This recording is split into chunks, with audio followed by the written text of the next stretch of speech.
আসসালামু আলাইকুম। Technique easy এডুকেশনের পক্ষ থেকে সবাইকে জানাই স্বাগতম।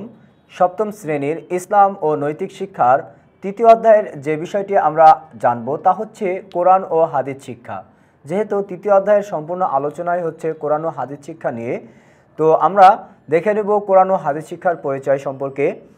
তো কোরআন যেহেতু মহান আল্লাহ তাআলার কালাম বা বাণী, এই পবিত্র কোরআন আল্লাহ তাআলা মানব জাতির হিদায়তের জন্য প্রেরণ করেছেন।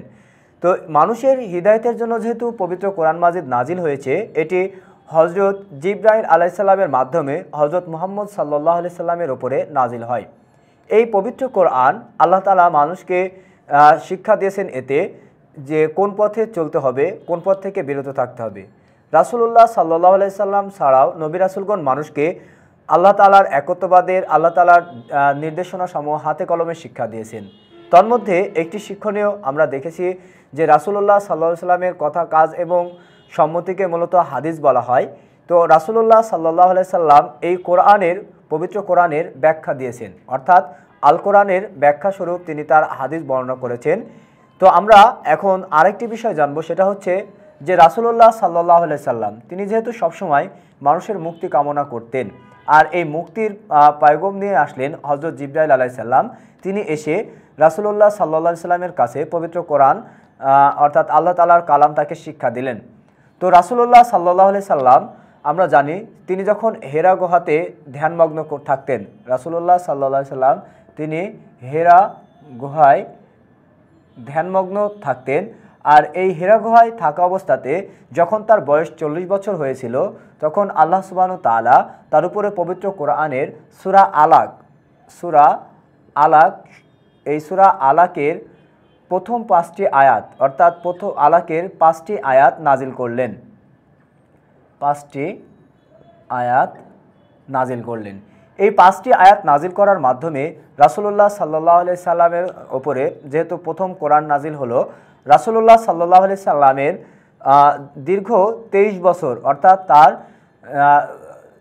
40 বছর বয়স থেকে দীর্ঘ 23 বছর পর্যন্ত তার উপরে পবিত্র কোরআন নাজিল হয়।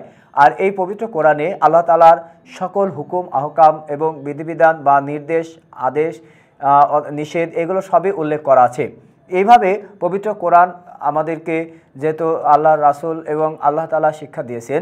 এরপরে আমরা দেখব আল কোরআন সংরক্ষণের দায়িত্ব। যেহেতু এটাকে বলা হয় আল্লাহর কালাম, তো যেহেতু এটি কালামুল্লাহ বা আল্লাহর কালাম, সেই ক্ষেত্রে এই কালামের সংরক্ষণ বা দায়িত্ব আল্লাহ তাআলার নিজেরই।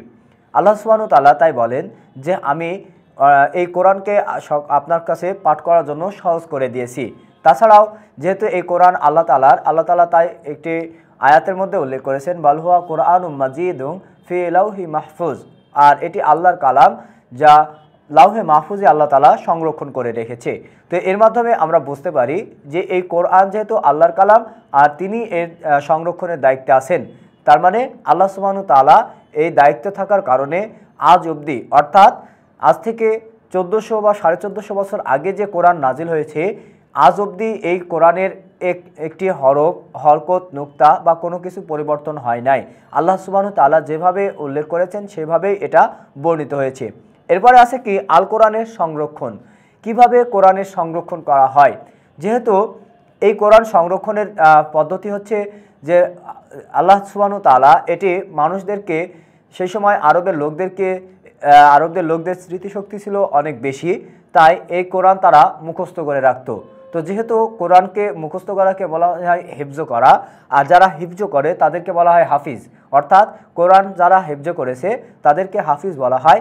এই হাফিজদের মাধ্যমে অর্থাৎ কোরআন মুখস্থের মাধ্যমে প্রথমে সংরক্ষণ করা হয়েছিল।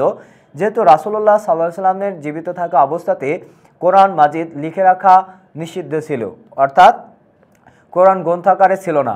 পরবর্তীতে রাসূলুল্লাহ সাল্লাল্লাহু আলাইহি সাল্লামের ইন্তেকালের পরে সাহাবীদের মধ্যে যখন বিভিন্ন মতানৈক্য বা অর্থাৎ এই কোরআনের মানুষদের মধ্যে যখন বিভিন্ন রকমভাবে মতানৈক্য সৃষ্টি হয়, ভাষার পরিবর্তন বা বিভিন্ন রকমভাবে আঞ্চলিক ভাষায় রূপান্তরিত হতে থাকে, তখন এই কোরআন সাহাবীদের যে বিভিন্ন জায়গায় অর্থাৎ পাথরে বা গাছের বাকলে, এছাড়াও চামড়ায় যে খোদিত বা লিখিত ছিল, সেই কোরআনগুলো পরবর্তীতে সংরক্ষণ করে একত্রিত করা হয়।